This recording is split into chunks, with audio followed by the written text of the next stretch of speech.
নমস্কাৰ ছাত্ৰ ছাত্ৰীসকল ক্লাছ 6ৰ 7 নম্বৰ পাঠ উদ্ভিদৰ বিষয়ে জানো আহা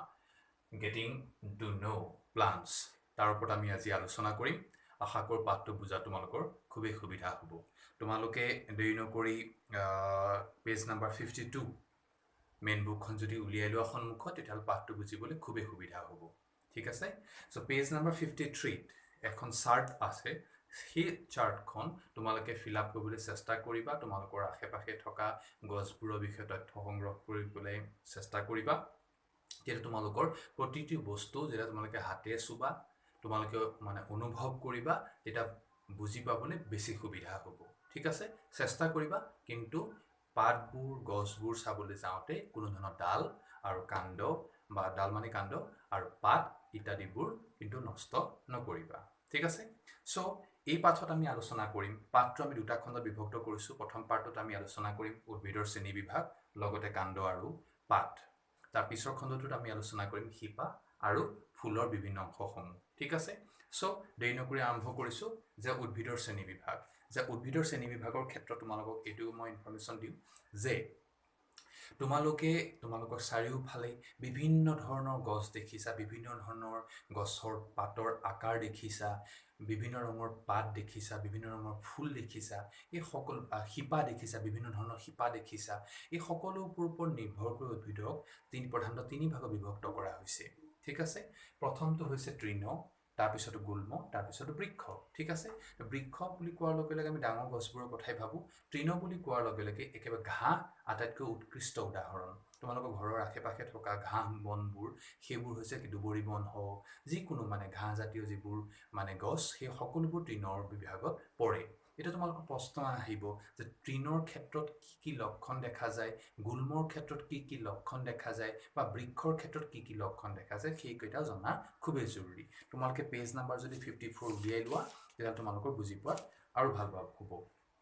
সো তৃণৰ ক্ষেত্ৰত কি কৈছে যে তৃণৰ ক্ষেত্ৰত মই তোমালোকক ক'লো যে ঘাঁহ যদি আমি উৎকৃষ্ট উদাহৰণ বিভিন্ন ধৰণৰ ঘাঁহ তোমালোকে দেখিছা যে ঘাঁহ যদি উৎকৃষ্ট উদাহৰণ ঘাঁহ চাপৰ হয় একেবাৰে চাপৰ মাটিৰ লগতে লাগি থাকে প্ৰায় কোনো কাণ্ড নাথাকে আৰু যি সৰু এডাল দুডাল সৰু সৰু কাণ্ড থাকে সেউজীয়া হয় আৰু খুব কোমল হয় সেইটো ঘাঁহ দুবৰি বন এটা উৎকৃষ্ট উদাহৰণ তাৰ পিছতে যদি আমি গুল্মৰ কথালৈ আলোচনা কৰোঁ গুল্মৰ ঘাঁহ আমি তৃণ আমি আলোচনা কৰিলোঁ উদাহৰণো আমি জানিলোঁ এতিয়া আমি গুল্মৰ কথালৈ যদি যাওঁ উৎকৃষ্ট এটা উদাহৰণ হৈছে তুলসী গছ বা জলকীয়া গছ তোমালোকে দেখিছাই আৰু ইয়াৰ লক্ষণ কি তোমালোকে পেজ নাম্বাৰ 54 ফাৰ্ষ্ট কলমত আছে তোমাৰ চোৱা যে মোটা খুব মানে ডাঙৰ বেছি মোটা নহয় কাণ্ডবোৰ আৰু কি হয় একেবাৰে তলৰ পৰাই মানে গছজোপাৰ একে তলৰ পৰাই কি ওলোৱা দেখা যায়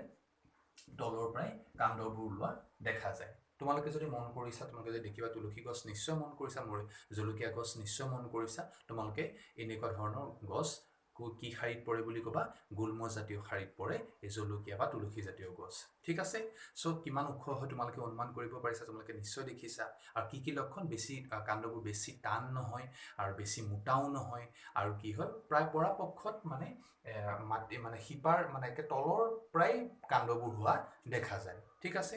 নেক্সট আমি যাম বৃক্ষ ইম্পৰ্টেণ্ট হয়নে বৃক্ষৰ ক্ষেত্ৰত বুলি ক'লে সব ডাঙৰ গছ আৰু তেতেলী গছ আম গছ আমলখি গছ ঔটেঙা গছ যিমান যত আছে এই সকলো বৃক্ষৰ ভিতৰত পৰে যিবোৰ ডাঙৰ ডাঙৰ গছ যাৰ কাণ্ডবোৰ বাদামী ৰঙৰ হয় ডাঙৰ হয় কাণ্ডবোৰ নিশ্চয় বাদামী ৰঙৰ তোমালোকে মন কৰিছা এছ কালাৰ হয় মটিয়া ৰঙৰ হয় হয়নে গতিকে এইবোৰ হৈছে বৃক্ষৰ উদাহৰণ ঠিক আছে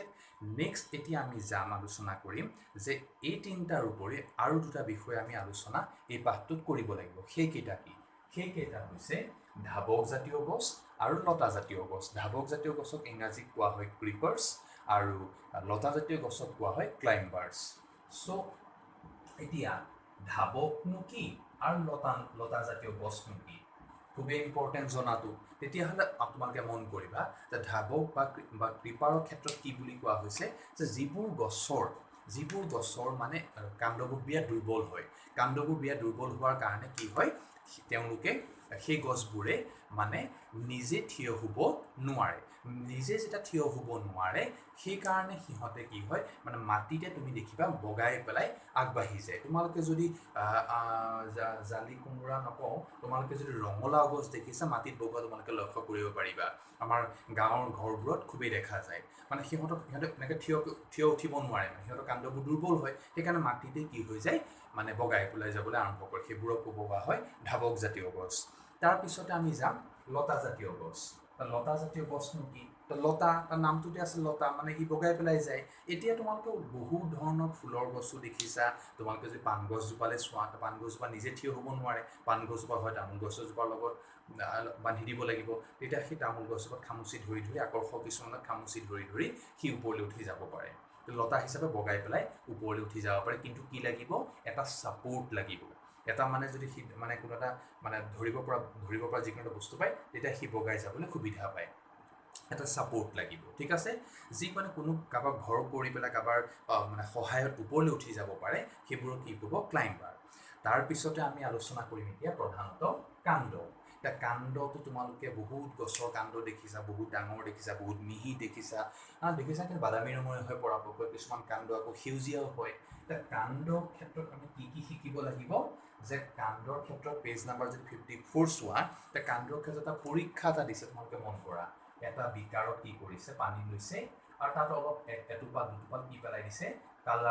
কালাৰ পেলাই দিছে মানে ৰং পেলাই দিছে ৰং কিয় পেলাই দিছে ৰং পেলোৱাৰ অৰ্থটো মানে পানীখিনি অলপ ৰঙীন কৰিছে আৰু এজোপা গছৰ ডাল কাটি আনি পেলাই এই ইয়াত দিছে দিয়াৰ উদ্দেশ্যটো কি এই পৰীক্ষাটো কৰাৰ উদ্দেশ্যটো কি যাতে চাব বিচাৰিছে যে ৰঙীন পানীখিনি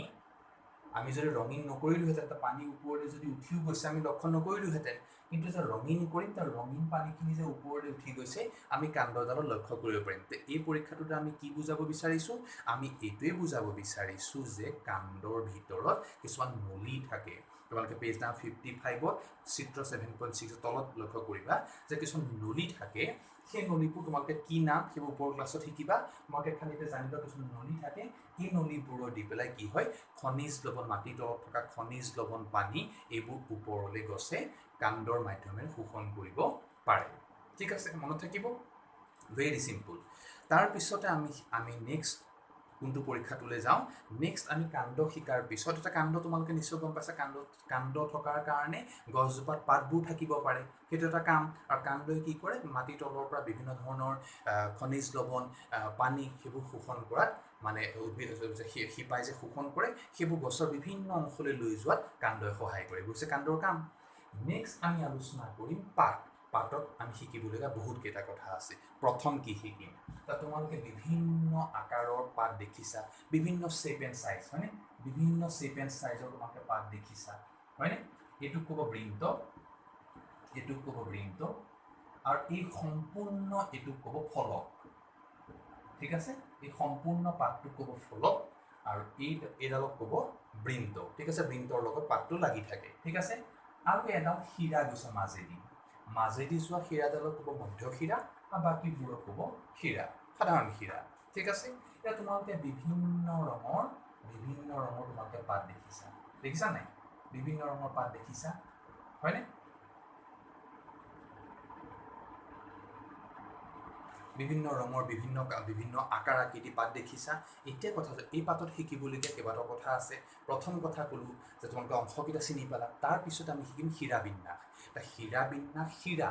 মানে এই মাজত থকা শিৰাখিনিৰ কথা কৈছে মাজত থকা এটা মধ্য শিৰা এটা বিন্যাস কৈছে বিন্যাস মানে হৈছে তাৰ এটা সাজোনটো কেনেকুৱা তাৰ শিৰাবিলাক কেনেকৈ থাকে এতিয়া কিছুমান পাত যদি তোমালোকে প্ৰসাদ খোৱাৰ সময়ত তোমালোকে যদি কলপাত দেখিছা বা কোনো বিয়া বাৰু তোমালোকে মন কৰিছা ডিছপ'জেবল ব্যৱহাৰ কৰাৰ সলনি কলপাত ব্যৱহাৰ কৰে দেখিছানে কোনো ক্ষেত্ৰত তোমালোকে আজিকালি ৰেষ্টুৰেণ্টবিলাকত কলপাত ব্যৱহাৰ কৰিবলৈ লৈছে যিহেতু বায়'ডিগ্ৰেডেবল যিহেতু মানে আমাৰ ডিছপ'জেবলবোৰে আমাৰ প্ৰকৃতি ধ্বংস কৰে এতিয়া আজিকালি কলপাত ব্যৱহাৰ কৰিবলৈ লৈছে কলপাত যদি তোমালোকে মন কৰা তোমালোকে কলপাতত কি দেখিবা কলপাতত এই শিৰাবিন্যাসবোৰ এনেকৈ সমান থাকে এজোপা কলগছৰ পাত নহয় কিন্তু মই দেখুৱাইছোঁ খালি এনেকৈ শিৰাবিন্যাসবোৰ এনেকৈ সমান্তৰালভাৱে থাকে সমান্তৰাল ৰেখা বুজি পাইছেনে সমান্তৰাল হিচাপে থাকিব যদি সমান্তৰাল হিচাপে যেতিয়া থাকিব তেতিয়া আমি সেই শিৰাবিন্যাসক বুলিম সমান্তৰাল শিৰাবিন্যাস ঠিক আছে যিবিলাক পাতত আকৌ অলপ জালৰ নিচিনা থাকিব জাল মকৰা জালৰ নিচিনা থাকিব সেইবিলাকক আমি বুলিম জাল শিৰাবিন্যাস সেইবিলাকক আমি কি বুলিম জাল শিৰাবিন্যাস জালৰ নিচিনা হৈ থাকে ওকে এই শিৰাবিন্যাসৰ লগত শিপাৰ সম্পৰ্ক আছে আমি নেক্সট পাৰ্টটোত আমি আলোচনা কৰিম তাৰপিছত আমি শিকিম যে আমি ফলক শিকিলোঁ বৃন্ত শিকিলোঁ শিৰাবিন্যাস শিকিলোঁ আৰু এটা বিষয় খুব ইম্পৰ্টেণ্ট সেইটো হৈছে প্ৰচ্ছেদন প্ৰচ্ছেদন খুব ইম্পৰ্টেণ্ট ক্লাছ 10লৈকে তোমালোকৰ জানিবলগা থাকিব প্ৰচ্ছেদন মানে কি এতিয়া প্ৰচ্ছেদন হৈছে এটা প্ৰক্ৰিয়া যি প্ৰক্ৰিয়াৰ দ্বাৰা উদ্ভিদে অতিৰিক্ত পানীখিনি শৰীৰৰ পৰা মানে তাৰ গছজোপাৰ পৰা বাহিৰ কৰি দিয়ে এইটো হৈছে প্ৰক্ৰিয়া এতিয়া কেনেকৈ বাহিৰ কৰে পাতবোৰত সৰু সৰু কিছুমান ফুটা থাকে পাতবোৰত আমাৰ খালী চকুৰে মনিব নোৱাৰা কিছুমান ফুটা থাকে এই ফুটাবোৰেদি কি কৰে আমি যেনেকৈ অতিৰিক্ত জল অতিৰিক্ত পানী আমাৰ ঘাম হিচাপে ওলাই যায় আমি বৰ্জ্য পদাৰ্থ হিচাপে শৰীৰৰ পৰা ত্যাগ কৰি দিওঁ ঠিক তেনেকৈ গছেও নিজে ৰাখিব নোৱাৰে গছে যদি বেছি তোমাৰ ফুলৰ টাবটোতে যদি পানী তুমি ঢালিয়েই থাকা ৰাতিপুৱা গধূলি ঢালিয়েই থাকা তেতিয়া গছে মৰি যাব হয়নে নহয় মানে সি ইমান পানীখিনি শুহিবই পৰা নাই আৰু বেছি পানী যিখিনি আছে সেইখিনি সি ওলাবলৈ সময় পোৱা নাই এই ফুটাবোৰেদি ছিদ্ৰবোৰেদি কি কৰে অতিৰিক্ত পানীখিনি গছে বায়ুমণ্ডললৈ এৰি দিয়ে এই প্ৰক্ৰিয়াটোৰ নাম হৈছে প্ৰচ্ছেদন এটা পৰীক্ষা দিছে পলিথিন দি পেলাই গছজোপা মেৰিয়াই ৰাখিছে এইটো তোমালোকে শিক্ষক শিক্ষয়িত্ৰীৰ সহায় লৈ পেলাই কৰিব পাৰা খুব উৎকৃষ্ট পৰীক্ষা এইটোত গছজোপাই কোনো ধৰণৰ কষ্ট নাপায় অ'কে চ' নেক্সট এটা পৰীক্ষা দিছে চেতসাৰৰ পৰীক্ষা এতিয়া চেতসাৰ শব্দটো কিয় আহিল এতিয়া প্ৰথম কথাটো হ'ল এইটোৱেই যে উদ্ভিদ স্বকোষী প্ৰাণী উদ্ভিদ নিজৰ খাদ্য নিজে প্ৰস্তুত কৰিব পাৰে আৰু সেইকাৰণে আমি সম্পূৰ্ণৰূপে প্ৰত্যক্ষভাৱে উদ্ভিদৰ ওপৰত নিৰ্ভৰ কৰিব লাগে আমি শাক চব্জি খাওঁ উদ্ভিদৰ পৰা ধান দালি খাওঁ ধানৰ পৰা চাউল পাওঁ আমি ধান খাওঁ আমি গছৰ পৰা পাওঁ গছৰ পৰা পাওঁ দালি আমি গছৰ পৰা পাওঁ চয়াবিন আমি গছৰ পৰা পাওঁ বিভিন্ন ধৰণৰ শাক চব্জি গছৰ পৰা পাওঁ আমি নিৰ্ভৰ কৰিবলগীয়া হয় কিন্তু গছ নিজৰ খাদ্য নিজে প্ৰস্তুত কৰিব পাৰে গতিকে সিহঁত স্বকোষী নিজৰ খাদ্য যে নিজে প্ৰস্তুত কৰে খাদ্য কি হিচাপে থাকে খাদ্য থাকে চেতসাৰ হিচাপে কি হিচাপে থাকে চেতসাৰ হিচাপে বা কাৰ্বহাইড্ৰেট হিচাপে এতিয়া কথাটো হ'ল যে চেতসাৰ হিচাপে যে থাকে সেইটো আমি কেনেকৈ পৰীক্ষা কৰিম আয়োডিনৰ পৰীক্ষাৰ দ্বাৰা আগৰ পাঠত তোমালোকে পাইছা এতিয়া আয়োডিনৰ পৰীক্ষাটো কৰোঁতে আকৌ জুইৰ প্ৰয়োজন হ'ব পানী গৰম কৰিব লাগিব টেষ্ট টিউব লাগিব লগতে স্পিৰিট লাগিব গতিকে এই পৰীক্ষাটো অকলে কেতিয়াও নকৰিবা ছাৰ বাইদেউৰ সহায় ল'বা নহ'বনে গতিকে এতিয়ালৈ আমি এইখিনিতে সামৰিছোঁ যে সালোক সংশ্লেষণ প্ৰক্ৰিয়া হৈছে যি প্ৰক্ৰিয়াৰ দ্বাৰা উদ্ভিদে নিজৰ খাদ্য নিজে প্ৰস্তুত কৰে আৰু সেই সালোক সংশ্লেষণ প্ৰক্ৰিয়াৰ কাৰণে আমি কি পাওঁ অক্সিজেন গেছ পাওঁ আৰু এটা প্ৰশ্ন আহিব সালোক সংশ্লেষণত কি প্ৰয়োজন হয় তাৰ মনত ৰাখিবা খনিজ লৱণ প্ৰয়োজন হয় পানী প্ৰয়োজন হয় সূৰ্যৰ পোহৰ প্ৰয়োজন হয় আৰু কাৰ্বন ডাই অক্সাইড প্ৰয়োজন হয় বিশেষকৈ কাৰ্বন ডাই অক্সাইড গোটেইকেইটাই সেউজীয়া হ'ব লাগিব পাতটো মানে পত্ৰসহিত থাকিব লাগিব তো এইকেইটা হৈছে বেলেগ এটা বিষয় কিন্তু সালোক সংশ্লেষণ প্ৰক্ৰিয়া দ্বাৰা উদ্ভিদে নিজৰ খাদ্য নিজে প্ৰস্তুত কৰিব পাৰে আৰু সালোক সংশ্লেষণ প্ৰক্ৰিয়াৰ পৰা আমি কি গেছ পাওঁ অক্সিজেন গেছ পাওঁ যি আমি উশাহত গ্ৰহণ কৰোঁ হ'ব আশা কৰিছোঁ তোমালোকে বুজি পাইছা কিবা অসুবিধা থাকে তোমালোকৰ বিদ্যালয়ৰ ছাৰ বাইদেউসকলৰ সহায় ল'বা আৰু আশা কৰা তোমালোকৰ পাঠটো বুজি পোৱাত সুবিধা হৈছে আমি পাৰ্ট 2লৈ যাম এতিয়া থেংক ইউ